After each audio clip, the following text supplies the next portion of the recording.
Olá, 31 de janeiro, sexta-feira, o Bom Dia Maranhão está começando agora e vamos acompanhar alguns dos destaques de hoje. Chuvas na ilha de São Luís e no interior do estado mudam a rotina dos maranhenses. Na capital choveu acima de 50 milímetros e em Codó acima de 100 milímetros. No Bom Dia Maranhão de hoje a gente segue falando da situação do coronavírus e as ações que estão sendo tomadas para prevenir casos da doença no estado. Copa do Nordeste. Amanhã tem jogo ao vivo na TV Difusora, Esporte Fortaleza e os detalhes de outras partidas na competição. E uma visita ao Palácio dos Leões, sede do governo do estado. Uma viagem por parte da história do Maranhão. Fique ligado na TV Difusora e tenha um bom dia Maranhão.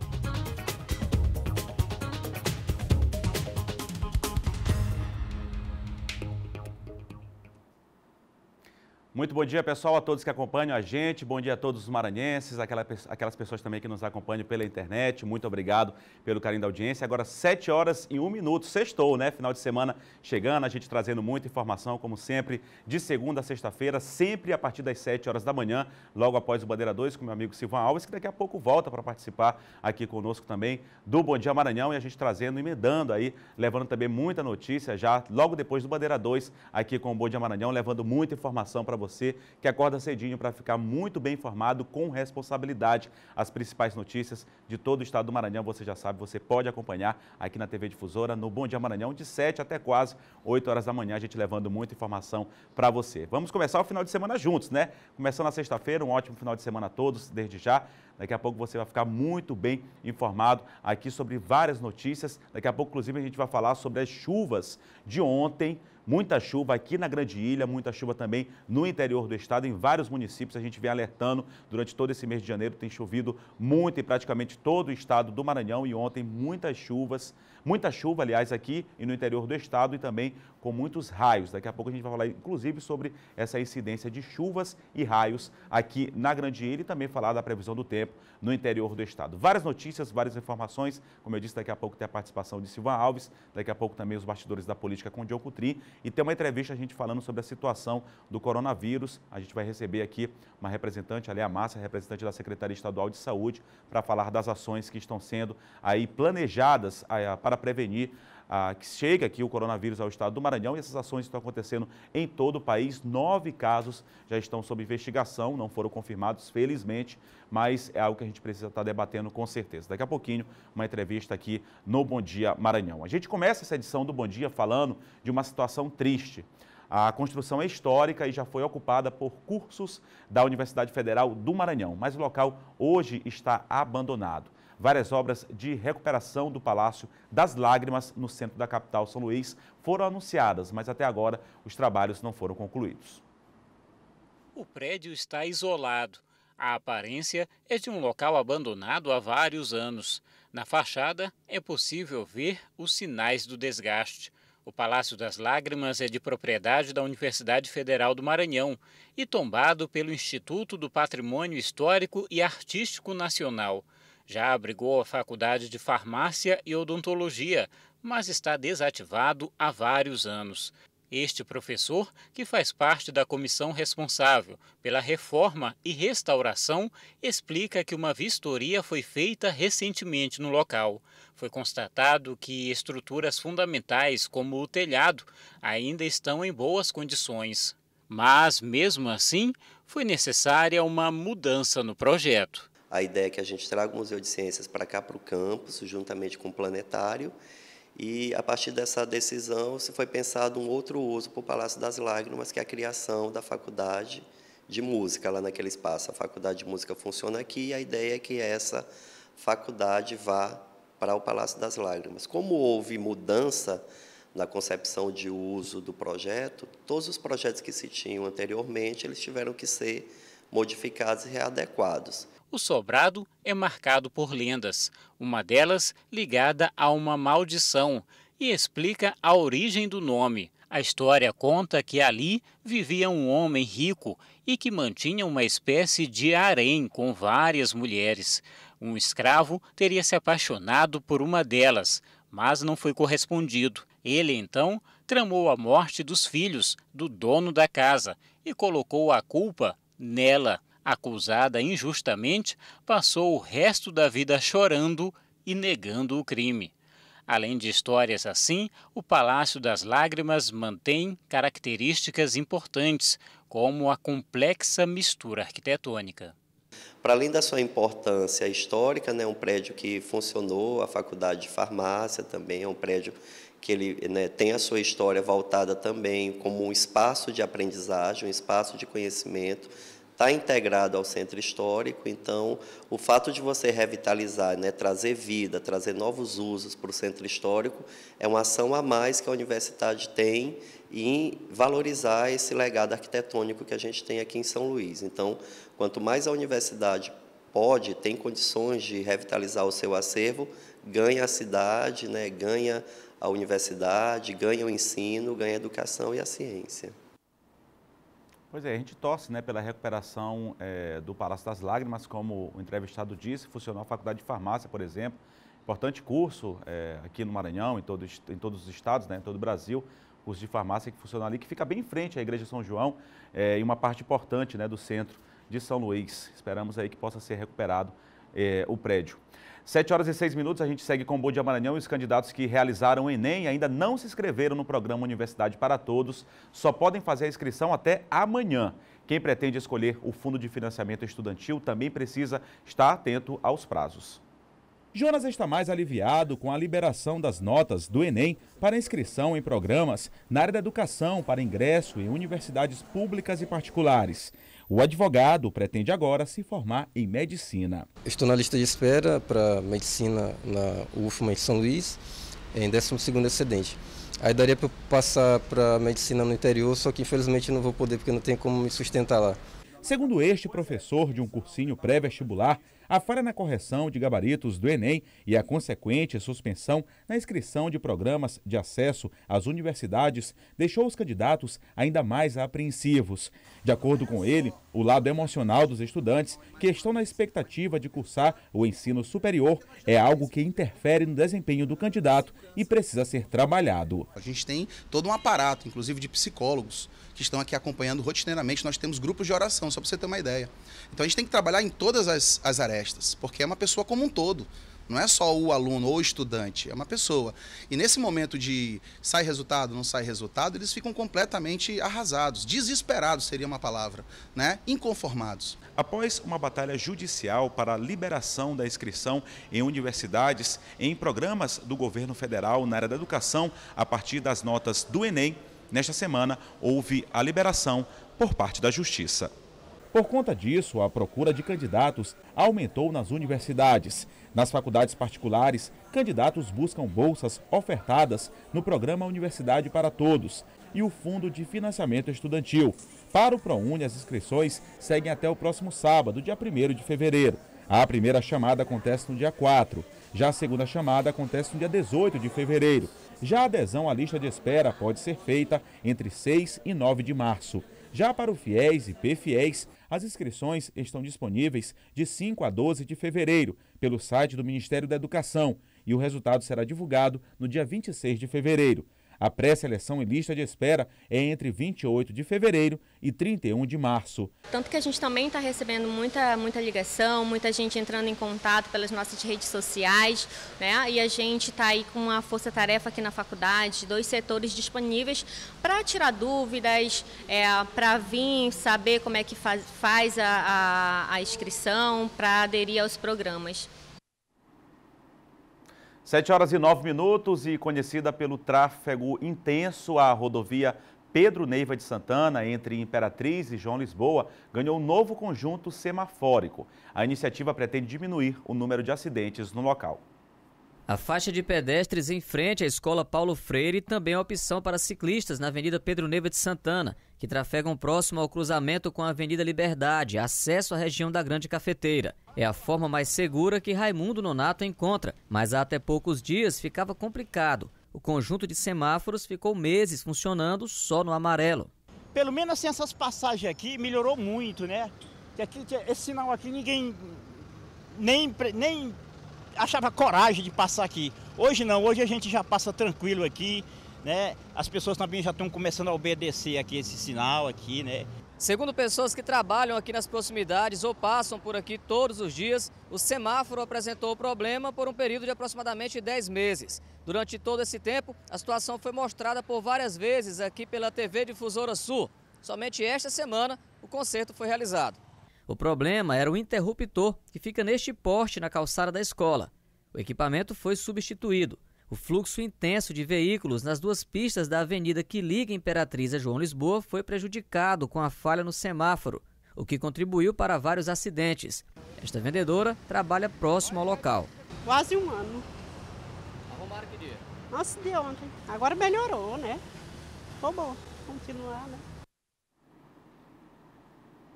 Claro, né, para a segurança de todos, a Pedro Neiva de Santana, que é uma das importantes vias na região tocantina, ligando esses dois municípios, Imperatriz e João Lisboa, tem um tráfego intenso durante todo o dia também, movimentação grande de pedestres e um botão, né, por conta de um sistema aí que pode, inclusive, prevenir acidentes, prevenir que pessoas percam a vida, né? Importante, a melhora, demorou muito até, mas felizmente o problema foi solucionado. Agora 7h11 e o caso de uma jovem de 13 anos que foi estuprada em Caxias por um vendedor de cartela de bingos chocou os moradores da cidade. O suspeito é um idoso de 65 anos de idade que já está preso. O homem de 65 anos, identificado como Gregório Pinto de Mesquita, foi preso após ser confirmado, através de exame, que ele havia estuprado uma adolescente de 13 anos. A denúncia foi feita pela mãe da menor na Delegacia Regional de Caxias. A menina, que trabalhava com venda de cartelas de um bingo nesta praça, na região central da cidade, tinha autorização dos pais para o serviço. Mas na última terça-feira, o idoso levou a menor para um galpão com a desculpa de guardar o material utilizado para as vendas, onde teria cometido o estupro. Na verdade, estava havendo um vínculo empregatício entre o idoso e um adolescente. Ele se aproveitou dessa situação e acabou tendo relação sexual com o adolescente.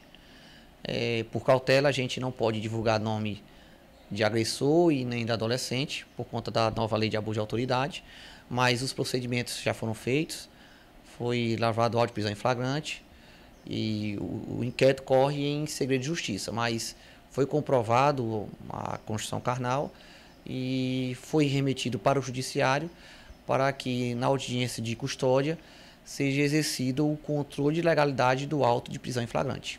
Após confirmação do estupro, o caso foi encaminhado ao Poder Judiciário.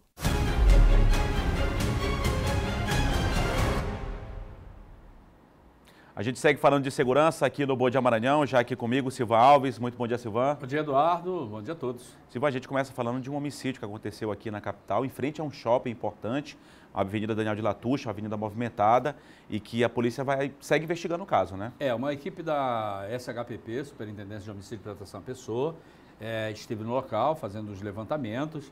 As informações preliminares dão conta de que essa vítima, que até ainda há pouco ainda não tinha sido identificada, ela estaria cometendo assaltos ali naquela região do Maranhão Novo, que é um local muito crítico de assaltos, ali tem muitos assaltos. Muitos comércios, inclusive, muitos comércios, além de estar praticamente ali na porta do shopping, né? É um dos shoppings mais movimentados. Movimentação grande de consumidores, de pessoas. Muita movimentação, então ali os assaltos são constantes. A informação é de que esse indivíduo, ele passou correndo e estaria sendo perseguido por policiais, né?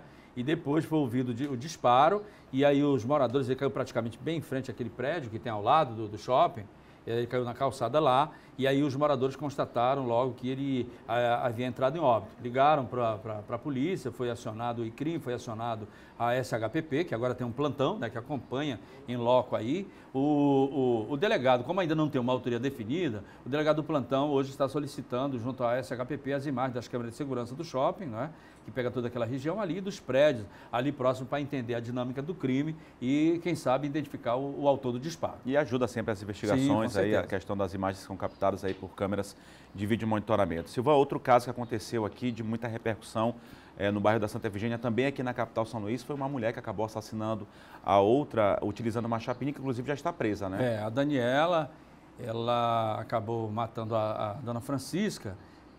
A polícia ainda não entendeu muito bem a questão da motivação. A Francisca era empregada doméstica na casa da avó da Daniela, trabalhava na casa da avó da Daniela, e aí a Daniela, utilizando o cabo da chapinha, não é, de arrumar o cabelo, ela acabou asfixiando a vítima. É possível até que a vítima estivesse deitada, não é? Quando ela praticou o crime. Ela acabou sendo presa, não é? Depois da prática do crime, foi conduzida lá para a Delegacia Especial da Cidade Operária. Ela assumiu a autoria do crime e aí são pelo menos 2 motivações que estão sendo trabalhadas aí pela polícia. Ela não está admitindo, não é, que seriam essa motivação, mas a polícia hoje já relacionou, inclusive, algumas testemunhas, pessoas da própria família, no caso a avó, que é de fundamental importância até para entender testemunha-chave, né? Já que ela trabalhava lá. Isso, exatamente. A vítima trabalhava lá. Parece que já havia um certo desentendimento entre a neta, não é, e a empregada da casa. Só falta saber a motivação. Sim. Agora a polícia segue investigando o caso. Silvão, muito obrigado pela sua participação. Bom fim de semana, Ok, Silvão. Você também, Eduardo. Bom fim de semana a todos. Obrigado, Silvão Alves, que apresenta de segunda a sexta-feira, antecedendo aqui o Bom Dia Maranhão, o Bandeira 2. Agora 7 horas e 16 minutos. Confira aqui no Bom Dia Maranhão agora o nosso giro de notícias. O microempresário foi preso em flagrante no bairro Parque Shalom, em São Luís, por armazenar botijões de gás de cozinha sem licença do Corpo de Bombeiros e da Agência Nacional do Petróleo, Gás Natural e Biocombustíveis, a ANP. Segundo a Superintendência de Polícia Civil da capital, foram apreendidos 61 botijões de gás, tipo GLP, na residência do empresário. Ele foi encaminhado à Central de Custódia e ficará à disposição da Justiça. As placas automotivas no padrão Mercosul passam a ser obrigatórias em todo o Brasil a partir de hoje, para motoristas que fizerem o emplacamento pela primeira vez. Aqui no Maranhão, na segunda-feira, o Detran inicia a implantação das novas placas de identificação veicular. Todos os veículos 0 km que forem emplacados a partir desta data receberão as placas no novo modelo. O prazo máximo de adesão, determinado para o dia 31 de janeiro pelo Departamento Nacional de Trânsito, DENATRAN, exige a implantação da nova placa por todos os órgãos e entidades executivas de trânsito em todo o país. 70 milhões de reais serão sorteados amanhã pela Mega Sena, que está acumulada. Os números sorteados na quarta-feira foram 6, 11, 29, 40, 41 e 58. No último sorteio, a Quina teve 64 ganhadores. Acertaram 4 números, 4.315 apostadores. As apostas para o próximo concurso da Mega Sena podem ser feitas até 7 horas da noite de sábado. Um jogo simples de 6 números custa R$ 4,50. E no próximo bloco, aumenta a procura de candidatos para se inscreverem em programas de acesso a universidades, como o FIES e o ProUni. E mais, a gente segue falando do coronavírus e ações realizadas aqui no Maranhão para prevenir casos no estado. Agora 7 horas e 18 minutos, a gente vai ao intervalo, volta já já, acompanhando imagens ao vivo neste momento da ponte do São Francisco, ali Avenida Beira-Mar, região central da cidade. Trânsito bem tranquilo neste momento, essa bela imagem aqui da capital São Luís. Tempo nublado, daqui a pouco a gente vai falar sobre previsão do tempo aqui para ele e para o interior do estado. Bom Dia Maranhão, volta já já.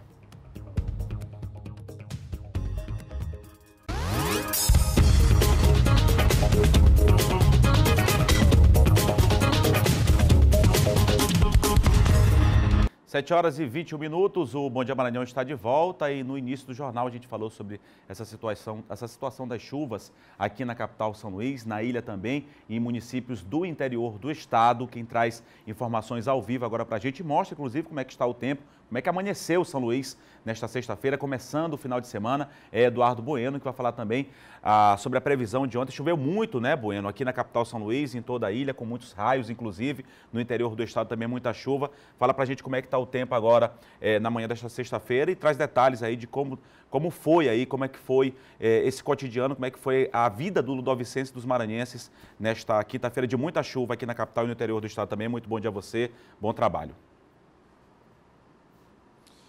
Oi, Eduardo, bom dia para você e para todo mundo que nos acompanha. Eduardo, você falou aí que hoje, como é que ia ficar a previsão para hoje? Hoje o dia começou com um solzinho, né? O tempo até começou um pouquinho aberto. Vou pedir aqui para o José Antônio Teixeira mostrar para a gente. O tempo começou com o sol está aparecendo entre nuvens, mas não deve continuar assim, viu? Porque a previsão é de ainda mais chuva que ontem. Eduardo, o previsto para ontem era 25 milímetros, mas choveu bem mais do que isso, os índices passaram dos 50. Algumas cidades aqui do interior do estado estado registraram bem mais do que isso, viu, Eduardo? Em Codó foram cerca de 100 milímetros, quase 110 milímetros, isso nas últimas 24 horas. Uma outra cidade aqui do Maranhão, a cidade de Bacuri, que fica na Baixada Maranhense, registrou nas últimas 24 horas 80 milímetros de chuvas registrados aí, viu, Eduardo? Agora, São Luís, até o dia 23 de janeiro, isso de acordo com o Laboratório de Meteorologia da Universidade Estadual do Maranhão, tinha registrado 440 milímetros. Com as chuvas que caíram nesses últimos 7 dias, então, a previsão é que esses índices superem, né? Então, o previsto era cerca de 250 milímetros para o mês de janeiro, a média é geralmente essa. Agora, a cidade do estado, Eduardo, que mais registrou, então, chuvas, foi a cidade de Carolina. Até o dia 23 de janeiro, Carolina registrou 526 milímetros, o que é muita chuva mesmo. Agora, Eduardo, ontem à noite, ontem à tarde, um telespectador, um internauta, registrou um raio que caiu aqui. Ele mora no bairro do Renascença. As imagens aí chamam bastante atenção. Esse raio caiu aqui na capital maranhense e os índices de raios também registrados pelo INMET, que é o Instituto Nacional de Meteorologia, e o INPE, que é o Instituto Nacional de Pesquisas Espaciais, foram altos também aqui para a região metropolitana de São Luís. A gente tem uma segunda foto, Eduardo, que essa é do INPE, mostra aí quanto mais roxo tiver, quanto mais vermelho tiver, mais o índice de raio é alto. Então, o roxo significa um índice leve e o vermelho significa um índice muito alto. E a gente vê que, principalmente na região metropolitana de São Luís, esse índice está bem vermelho, o que significa, em outras palavras, dizer que muitos raios, milhares, milhões de raios caíram ontem aqui na capital. Foram vários problemas também, além dos raios, vários alagamentos registrados. A Anice Ribeiro visitou algum desses pontos que sofreram problemas ontem, os moradores reclamando bastante. Os motoristas tiveram então que, inclusive, Eduardo, colocar os veículos em cima do canteiro central para evitar aí prejuízos. Vamos ver a reportagem aí da Anice Ribeiro. Olhando assim, nem parece que são 2 da tarde. O tempo fechou por conta da chuva e nem demorou para ver um montão de problema na cidade. O trânsito parou em muitos pontos e ficou difícil simplesmente sair do lugar. Aí, ó. Tô todo encapado aqui, ó. Tá indo pra academia, mas não tem nem como eu sair, ó. Cheio d'água, cheio d'água. Na maioria dos pontos, o problema é recorrente, como na curva dos 90, que há anos alaga toda vez que chove. Na estrada de Ribamar, a água tomou conta deste trecho e a situação ficou parecida na Avenida Guajajaras. Os carros precisaram desviar do volume de água. E se nas avenidas principais a situação já é complicada, aqui nos bairros ela é pior ainda. A gente está aqui na Rua da Vitória, no bairro Salina do Sacavém, e tem mais ou menos uns 15 minutos que parou de chover forte, mas a cena ainda é essa aqui, a rua completamente alagada. De acordo com os moradores, ela só vai secar completamente mais ou menos daqui a 1 hora. Alaga, fica cheio, só vaza de 1 hora para frente. Aí para sair de casa é complicado. Toda chuva é esse sofrimento? Toda chuva é esse sofrimento. A água passa, vem da avenida, passa por cima ali e alaga aqui. Aqui fica cheio, a água vem bem aqui assim. E tem gente que acaba se arriscando assim mesmo pelo meio da água. Para quem mora de frente para o problema, o único jeito é não sair de casa. Quando chove a água fica até aqui. Agora porque já está secando, daqui 1 hora está tudo seco. Um serviço que fizeram, altearam ali, naquela rua e deixaram o buraco aqui. E nossa rua e a Travessa da Vitória é a sofredora. Tanto a Rua da Vitória como a Travessa da Vitória. De acordo com o Instituto Nacional de Pesquisas Espaciais, durante a chuva desta quinta-feira, São Luís também atingiu altos índices de raios.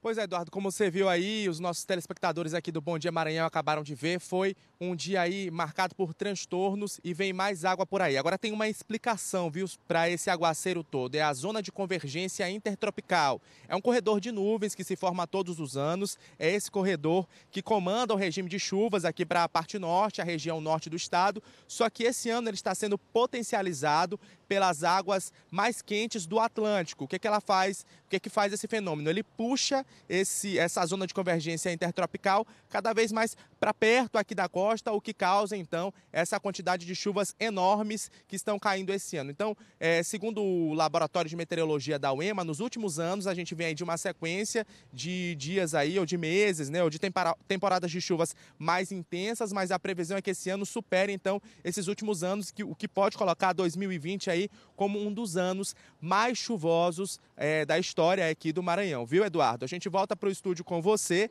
desejando uma ótima sexta-feira para todo mundo. Daqui a pouquinho eu estou de volta.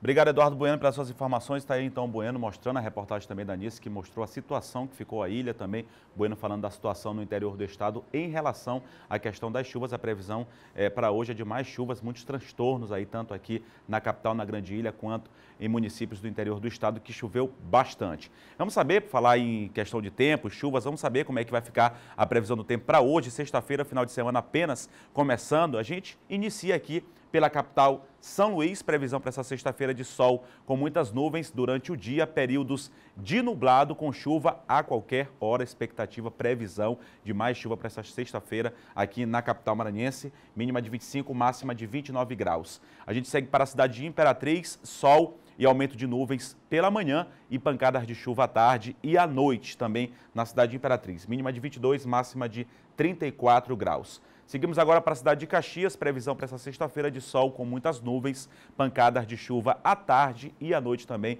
para a cidade de Caxias, mínima de 23, máxima de 32 graus. A gente acompanha aqui, segue acompanhando a previsão do tempo para outras 3 cidades maranhenses. Vamos para Codó. Codó que registrou ontem, como o Bueno falou, mais de 100 milímetros nas últimas 24 horas de chuva. É muita chuva em apenas um dia, 24 horas, mais de 100 milímetros na cidade de Codó. Previsão para essa sexta-feira de muitas nuvens, também sol com muitas nuvens e pancadas de chuva à tarde e à noite. Deve ter mais chuva para essa sexta-feira na cidade de Codó, mínima de 23, máxima de 33 graus. Bacuri também é uma cidade que choveu aproximadamente 80 milímetros nas últimas 24 horas na região da Baixada Maranhense. Previsão para hoje de sol com muitas nuvens durante o dia, períodos de nublado, com chuva a qualquer hora, mínima de 25, máxima de 30 graus.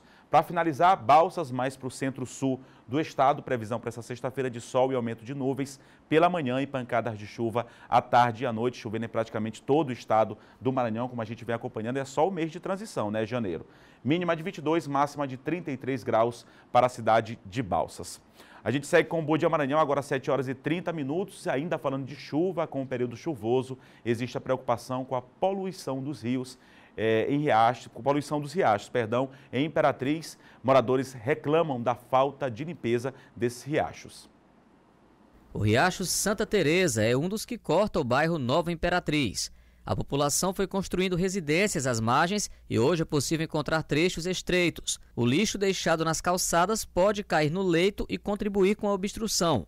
Segundo a vizinhança, faz tempo que o município não realiza a limpeza do riacho. No fundo do meu quintal, topa na grota, mas é limpinho que vocês podem ver lá do jeito que você for reparar, você vê tudo limpinho, que é uma beleza. No fundo, mas para frente você vê como é a sua vida. O Riacho Santa Teresa também corta este trecho da Rua Pará, que fica a poucos metros da Rua Floriano Peixoto. Por aqui os moradores também dizem que a limpeza na margem e no leito não é feita há muito tempo. A reclamação é principalmente por causa do mato que cresce nas laterais e de galhos que caem no leito e, junto com o lixo, podem obstruir a passagem da água e facilitar alagamentos em dias de chuvas fortes. Aí, se o pessoal não fizer uma vaquinha para poder limpar aí, não conserva limpo não, entendeu? Que o poder público não faz a parte deles. Pois é, a poluição dos riachos, que agora quando as pessoas jogam lixo, né, a gente sabe que as pessoas acabam jogando, despejando lixo, o que é uma falta de educação e responsabilidade, mas o poder público tem que fazer a sua parte também, limpar, que é um prejuízo enorme para o meio ambiente. A gente vê os desastres que estão acompanhando, fruto disso tudo que tem acontecido com o meio ambiente, não é isso? E sobre a falta de limpeza no Riacho Santa Teresa, a nossa produção solicitou um posicionamento da Secretaria de Limpeza Pública de Imperatriz, mas até agora não obteve resposta. Agora são 7 horas e 32 minutos, a gente segue com o Bom Dia Maranhão, falando de outro assunto importante aqui no estado do Maranhão. São vários casos de coronavírus que já aconteceram em vários países, principalmente na China, mas acabou acontecendo, acabou surgindo aí casos em outros países também. Alguns casos estão sob suspeita aqui no Brasil, felizmente nenhum caso aqui no estado do Maranhão, mas o vizinho aqui da região Nordeste, estado do Ceará, tem um caso sob suspeita. A gente torce, fica na torcida para que não seja confirmado nenhum caso aqui no país, mas é um assunto que tem gerado bastante debate, muita discussão em todo o mundo. É um assunto mundial. E para falar sobre esse assunto, a gente recebe aqui a Lea Márcia Costa, da Secretaria de Saúde do Estado, que vai nos falar mais a respeito deste assunto. Muito bom dia, doutora Lea Márcia. Bom dia, eu agradeço a oportunidade de estar aqui para falar desse assunto que está muito relevante, muito atual, né? Tem repercutido aí em todo mundo, como eu disse, muito obrigado, a gente que agradece pela sua presença. Nesta semana já se iniciou aí tratativas, reuniões, encontros, justamente para debater o planejamento aqui para o estado do Maranhão, e foi inclusive uma determinação do Ministério da Saúde para que todos os estados já comecem a se preparar, se planejar para a questão do coronavírus. Como é que estão esses encontros? Como é que o estado está se planejando por meio da Secretaria Estadual de Saúde em relação aí ao coronavírus? O governo do estado, por meio da Secretaria de Saúde, tem tomado as medidas conforme o nível de alerta que a situação requer, né? Então, assim, como agora no Brasil, até o momento, até hoje, até este momento, as coisas são muito dinâmicas, né? Nós não temos nenhum caso confirmado, então nós temos que realmente tomar as medidas de precaução, quais sejam, que nós já fizemos. Já emitimos uma nota informativa aos profissionais de saúde com definição de casos, explicando o que é um caso suspeito de coronavírus.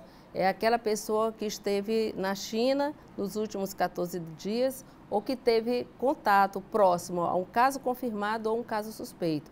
Então, isso é muito relevante, importante que o profissional esteja atento e logo isso associado, claro, à manifestação de febre e outros sintomas respiratórios. Tá? Atinge principalmente a questão da parte respiratória. Se confunde, inclusive, com algumas outras doenças que são transmitidas, inclusive, pelo vírus da influenza, não é isso, doutora Lea Márcia? Sim, mas não é uma gripe, ela é uma pneumonia viral, né? A manifestação grave dela e o que tem causado os óbitos, né? Por isso que é importante o diagnóstico, né? Sim, precoce, né? Então, a primeira ação foi essa nota informativa, onde fala também da notificação, exames laboratoriais, né? E também a elaboração de um plano de contingência, que também nós estamos em fase de conclusão até a próxima semana. Então, tudo isso daí varia conforme a situação epidemiológica que o Estado, o país está vivenciando. Você viu que ontem a Organização Mundial de Saúde decretou emergência de saúde pública internacional. Por quê?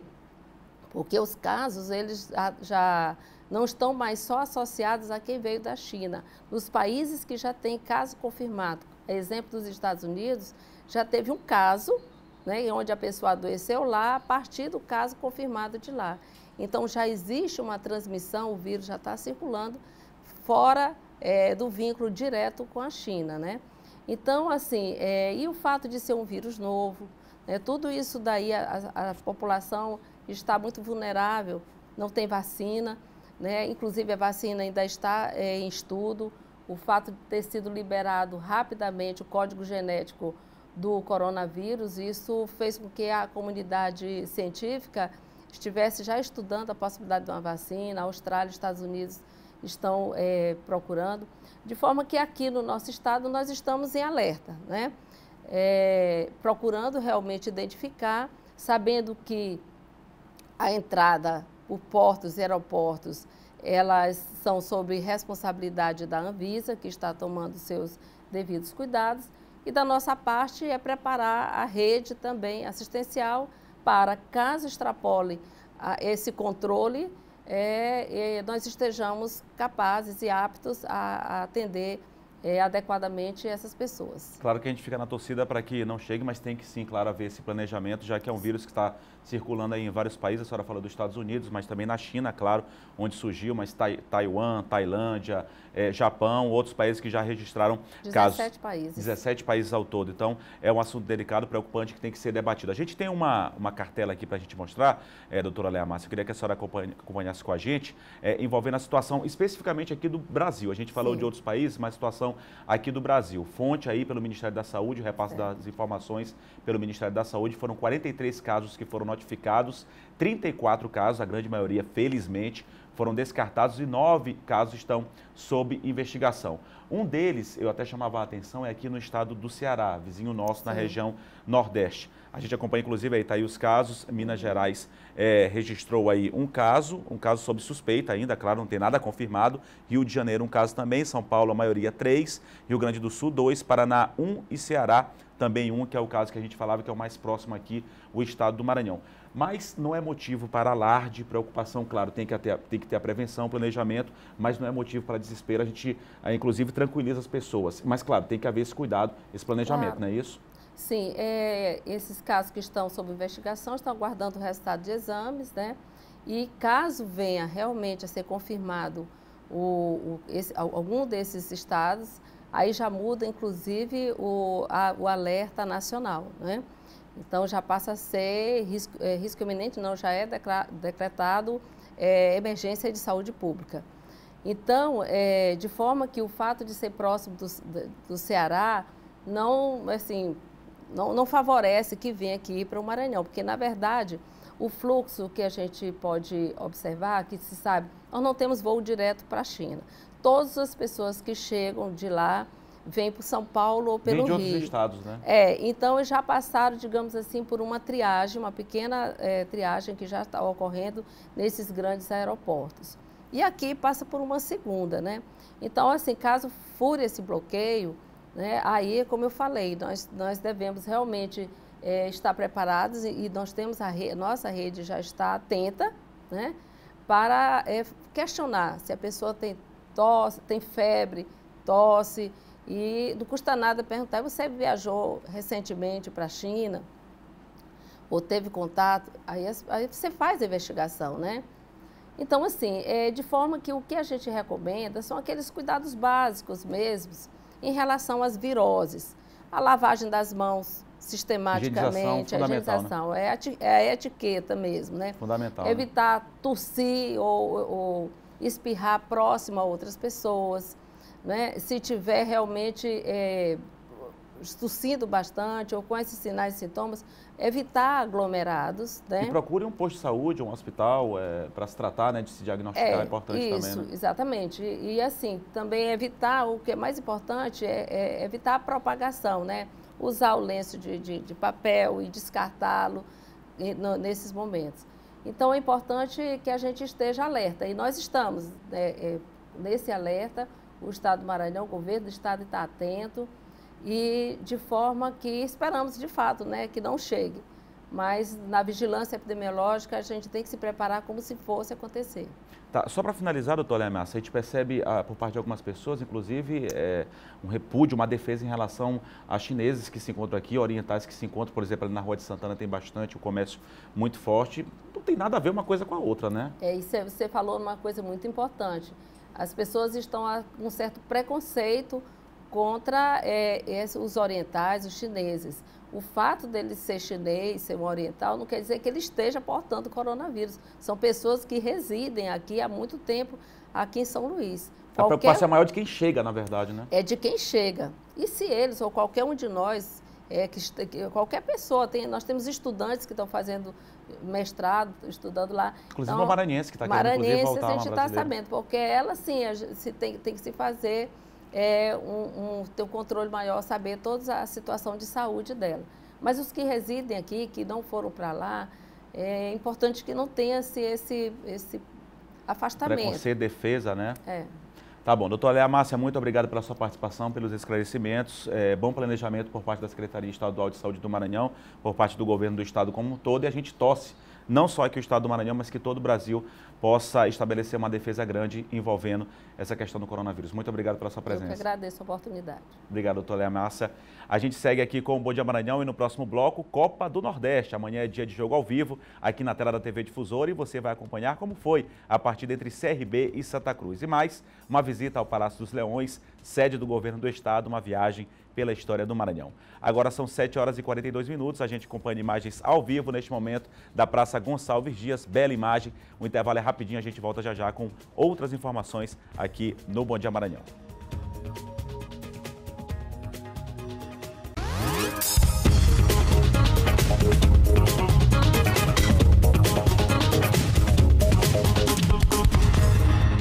Sete horas e 45 minutos, o Bom Dia Maranhão está de volta e agora a gente fala de política.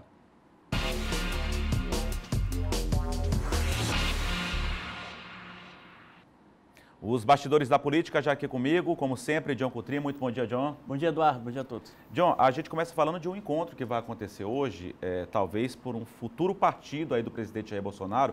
Ele deixou o PSL, está tentando fundar um novo partido, a Aliança pelo Brasil, e vai acontecer um encontro hoje aqui em São Luís, né? Encontro hoje, ali no auditório da FEComércio, né? Esse encontro maranhense dos apoiadores aí do Aliança pelo Brasil.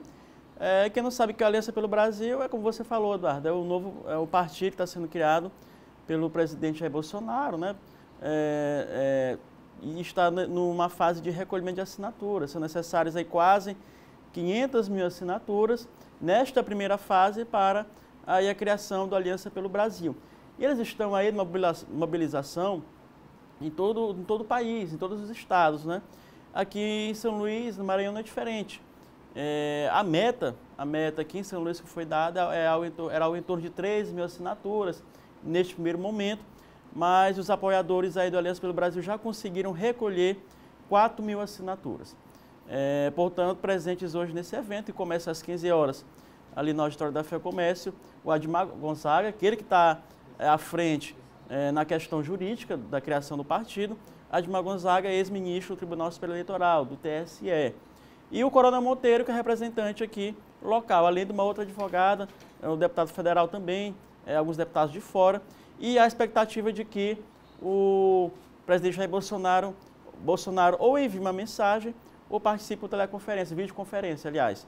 Então, esse movimento do Aliança pelo Brasil. Dificilmente esse partido já será criado nesse ano, porque faltam algumas etapas ainda, recolhimento de assinaturas. Tem toda uma questão burocrática, né? Isso, precisa passar pelo TSE, votação, ou seja, isso aí tem até um prazo, 6 meses antes das eleições, dificilmente ele vingará ainda este ano. Então, o mais claro é um processo de criação e nos estados estão mobilizados, inclusive indo a cartórios, né? Mobilizando nos cartórios também, e aqui no Maranhão também, e aqui no Maranhão não é diferente com a Aliança pelo Brasil. John, a gente fala agora sobre a senadora Elisiane Gama, uma senadora maranhense, uma das senadoras aqui do estado do Maranhão, que fez uma citação, né, de uma possibilidade. A gente percebeu, já comentou aqui, desses encontros que o governador do estado, Flávio Dino, tem tido aí com lideranças políticas também, o próprio apresentador Luciano Huck, que tem militado muito por essa questão política, e a senadora Elisiane Gama comentou essa possibilidade de aliança entre o Dino e o Huck, né? Comentou. Ela defende também a mesma tese do governador, né, dessa frente ampla. Uma frente ampla aí que reuniria não só os partidos de esquerda, mas também aí partidos de centro, de direita, em defesa da democracia, principalmente. É o que tem pregado o governador Flávio Dino, e a senadora Elisiane Gama foi ao Twitter e endossou essas palavras do governador, essa tese, né? Ela é do Cidadania. O Cidadania, para quem não sabe, é o partido que deve ter o Luciano Huck como candidato a presidente da República em 2022. Mas é um pré-candidato, né? É um pré-candidato, e até um dado que saiu recentemente, que pela primeira vez, né, o presidente Jair Bolsonaro foi ultrapassado nas redes sociais, foi justamente pelo Luciano Huck. Então, ele vem se mexendo, vem aí trabalhando isso, e a Elisiane Gama é defensora. É claro que Cidadania é um partido mais ao centro, né, o partido mais ao centro, mas temos o Roberto Freire, que já foi, né, ali de esquerda, mais à esquerda, e é um partido que vem reunindo esses movimentos, por exemplo, esses movimentos que incluem, inclusive, o Luciano Huck. Então, portanto, é um partido que deve abrigar a candidatura dele. E claro, aqui no Maranhão, o Cidadania é aliado, um partido aliado do governador Flávio Dino. A senadora Elisânia é aliada do governador Flávio Dino, por isso ela encampa esta defesa, né? Seria muito bom, portanto, para ela também uma chapa aí, Luciano Huck, o Flávio Dino ou vice-versa. No entanto, nós sabemos que o governador Flávio Dino hoje é pré-candidato a presidente da República pelo PCdoB, ou seja, já se apresenta como pré-candidato, já lançou o Movimento 65, né? Já vai ser divulgado aí nas redes e na mídia nacional também, o Movimento 65, portanto, o governador vem se mexendo muito bem, independente do apoio do PT ou não. Ele será pré-candidato a presidente da República, será candidato a presidente da República e, claro, por isso, esse diálogo importante que ele tem tido aí com outras frentes, com outros partidos, né? Inclusive com o Rodrigo Maia, com o Luciano Huck, com o FHC, do PSDB. Isso é importante, como a própria senadora frisa, defesa dos direitos e da democracia no país. Pois é, o Movimento 65 que já ganhou aí as redes sociais também. Isso. Obrigado, John Coutrinho. Bom fim de semana. Amanhã tem resenha, né? Amanhã tem resenha a partir das 9 horas aqui na TV Difusora. Obrigado, John Coutrinho. Bom fim de semana para você. Obrigado, até segunda. John Coutrinho falando dos bastidores da política aqui no Bom Dia Maranhão. E agora aqui no Bom Dia Maranhão a gente fala de esporte.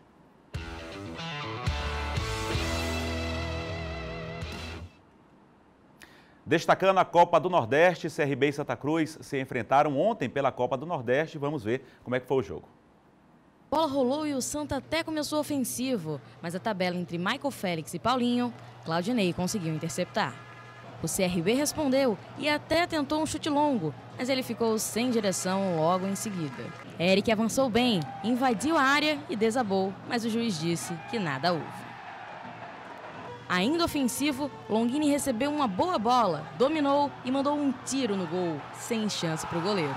1-0 CRB. O clima no CRB é de cobrança. Marcelo Cabo teve apenas 2 dias para reorganizar toda a equipe do Galo. E a expectativa da torcida é ver em campo aquilo que vem sendo cobrado nas arquibancadas. Aos 15, Paulinho caiu em campo, após falta dura de Xandão. O juiz não demorou para mostrar o cartão vermelho. Mesmo com 1 a menos, Lucas Mendes acreditou numa bola muito trabalhada por ele, mas a finalização saiu apenas pela linha de fundo. Já nos acréscimos, Edson Marden apareceu brilhando numa grande defesa após a pancada de Fabiano. E assim terminou mais um jogo da Copa do Nordeste. Com a vitória do CRB por 1-0, a torcida presente no Rei Pelé voltou para casa com bons motivos para comemorar. A gente entrou muito ligado, muito focado nesse jogo, a gente sabia da importância que era vencer hoje aqui. E a gente está feliz com a nossa torcida do nosso lado e agora, sem dúvida nenhuma, é retomar o caminho da vitória. A expulsão do Xandão nos trouxe mudar completamente o panorama do jogo. A gente deixou de ter o brilho tático técnico para a gente colocar aquilo que o torcedor vai ver dessa equipe, colocar a alma dentro da camisa do CRB.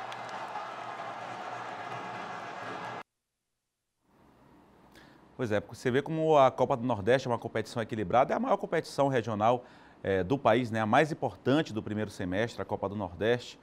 Tem grande audiência, não só na região Nordeste, mas em todo o país. Você vê que o CRB perdeu na primeira rodada justamente para o Imperatriz, jogando aqui e agora nos seus domínios conseguiu vencer a partida, conseguiu somar os 3 pontos, perdeu para o Imperatriz que perdeu a segunda partida para o Bahia, quer dizer, uma competição muito decisiva, uma competição que tem muito nivelada, né? Os times aqui da região Nordeste, o Imperatriz da Série C, o CRB da Série B, enfrentam times da Série A, no caso Bahia, Fortaleza, Sport, Ceará. 4 equipes da Série A do Campeonato Brasileiro, tem também equipes da Série B, da Série C, e mesmo assim a competição se mantém nivelada, os times se preparam, é uma boa preparação inclusive para a temporada extensa aí, para uma temporada toda que vem pela frente. E lembrando que aqui na TV Difusora vai ter transmissão ao vivo amanhã, a partir das 15h45, a bola rolando a partir das 16 horas entre Sport e Vitória. O Vitória que já jogou na primeira rodada, empatou aí contra o Fortaleza, agora vai jogar fora de casa contra o Sport, um time de Série A contra um time de Série B, promete ser um jogão também. Acompanhe aqui pela TV Difusora ao vivo essa partida, esse jogaço entre Sport e Vitória, aqui na tela da TV Difusora, a partir das 15h45 da tarde de amanhã do sábado. E olha, o River do Piauí, ainda falando da Copa do Nordeste, o River do Piauí divulgou nota comunicando a demissão do técnico Márcio Goiano. O auxiliar Edson Miolo também deixa o cargo. A decisão foi tomada horas depois do River ser derrotado pelo Parnaíba por 1-0 fora de casa pelo Campeonato Piauiense. O River é o lanterna da competição e, além do Campeonato Piauiense, vale lembrar que o River também está na disputa da Copa do Nordeste. E a gente falando justamente sobre essa questão do embate, né? Do quanto é decisiva essa Copa do Nordeste, o quanto é difícil. O River, só para lembrar, empatou fora de casa contra o Náutico, que é um time de Série B, e conseguiu empatar fora de casa para você ver a situação, como é complicada essa Copa do Nordeste. Mas demitiu o técnico, boa sorte aí ao nosso vizinho River, aqui do estado do Piauí. 7h55, já aqui na capital maranhense, é grande a movimentação no Palácio dos Leões. Turistas e maranhenses também, claro, que têm a oportunidade de ter contato com um pouco da história de fundação do estado no local conhecido por ser a sede do poder político aqui do estado do Maranhão. Logo na entrada, um convite a visitar os séculos 18, 19 e 20. Cada pedacinho desse aqui carrega a história da colonização de São Luís.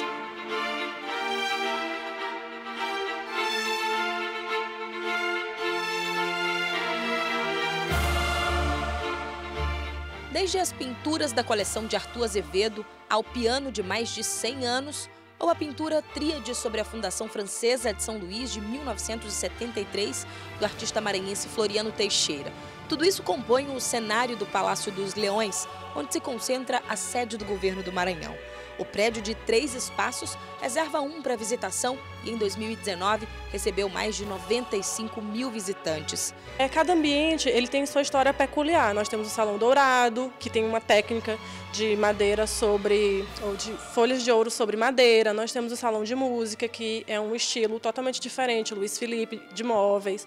Nós temos o Salão Nobre, que já é um outro estilo de salão. Então, cada salão ele é composto por sua particularidade. Então, só vindo para cá para poder entender. O espaço ainda é usado em eventos e programações do governo do estado.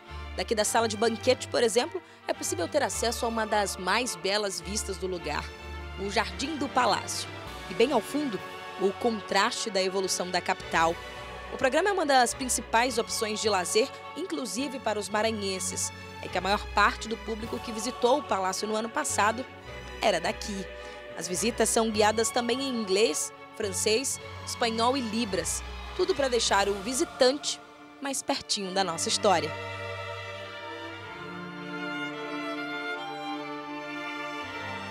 É uma história rica, né? Preservada. O que mais chamou a atenção? Na verdade, tudo, né? A história, né? É muito rica, muito... A conservação, né? Então... Achei muito interessante a preservação do palácio, a história, né? Achei muito legal a visita.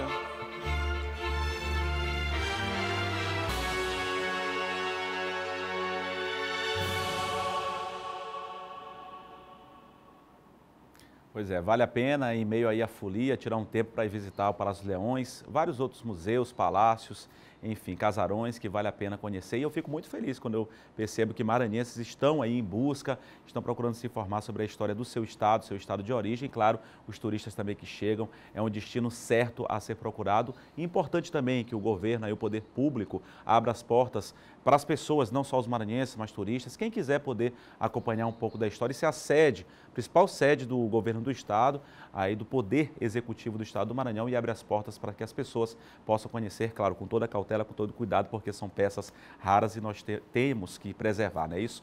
É de todos, é das pessoas. O Bom Dia Maranhão fica por aqui. A todos uma ótima sexta-feira, bom fim de semana. Você que vai se divertir, se divirta aí com muita prudência, muita tranquilidade e paz no coração. A todos um ótimo fim de semana. O Bom Dia Maranhão estará de volta na segunda-feira às 7 da manhã. Tchau, bom fim de semana.